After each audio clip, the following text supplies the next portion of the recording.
साधु हरिदास अक्सर विचारों में डूब जाते। मैंने पूरा जीवन भगवान की सेवा में समर्पित कर दिया। भूखा प्यासा रहकर दिन रात भजन करता हूँ, फिर भी मेरा जीवन इतना कष्टपूर्ण है। और यह सुंदरा, इसका कोठा हमेशा रोशनी और ध्वनि से गुलजार रहता है। लोग इसे उपहार देते हैं, सम्मान देते हैं। ये कैसी दुनिया है। हरिदास के मन में यह ईर्ष्या धीरे धीरे गहरी होती जा रही थी। आश्रम में बैठकर भी उनका ध्यान भगवान की भक्ति से हटकर सुंदरा के जीवन पर जा टिकता। उधर सुंदरा का जीवन बाहर से जितना चमकदार दिखता था, भीतर से वो उतना ही सूना था। हर रात जब वह अपने नृत्यों के माध्यम से लोगों का मनोरंजन करती, तब उसका मन खालीपन से भर जाता। उसकी आत्मा शांति की खोज में भटकती। एक रात जब कोठे में शोर थम गया और सभी लोग चले गए, तब सुंदरा बालकनी पर खड़ी हुई। उसके कानों में आश्रम से आ रही भजन कीर्तन की ध्वनि गूंज उठी।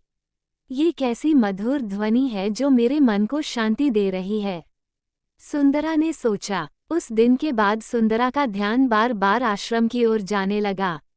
जब भी भजन कीर्तन की आवाज सुनाई देती, वह अपनी नृत्य मुद्रा छोड़कर ध्यानमग्न हो जाती। धीरे धीरे उसका मन भगवान की भक्ति में रमने लगा। एक दिन समय ने करवट ली। साधु हरिदास और सुंदरा दोनों की मृत्यु हो गई। दोनों की आत्माएं यमलोक पहुंची। वहां यमराज ने निर्णय सुनाया, नर्तकी सुंदरा को स्वर्ग और साधु हरिदास को नर्क भेजा जाए। ये सुनकर साधु हरिदास अचंभित हो गए। ये कैसा न्याय है महाराज। मैंने तो जीवन भर भगवान की तपस्या की, भूखा प्यासा रहकर प्रभु का भजन किया, और इसने तो पूरी जिंदगी पाप किया है। ये कैसे हो सकता है।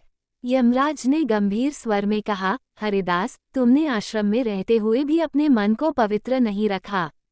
तुम्हारा ध्यान हमेशा सुंदरा की संपन्नता और उसकी सुखमय जीवन शैली पर था।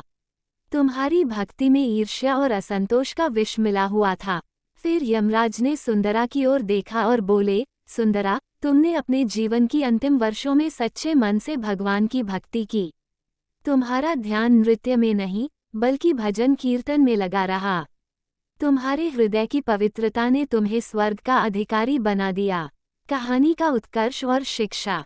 साधु हरिदास का सिर शर्म से झुक गया। उन्होंने पहली बार समझा कि सच्ची भक्ति केवल बाहरी कर्मकांड नहीं, बल्कि हृदय की पवित्रता और ईर्ष्या रहित मन में होती है।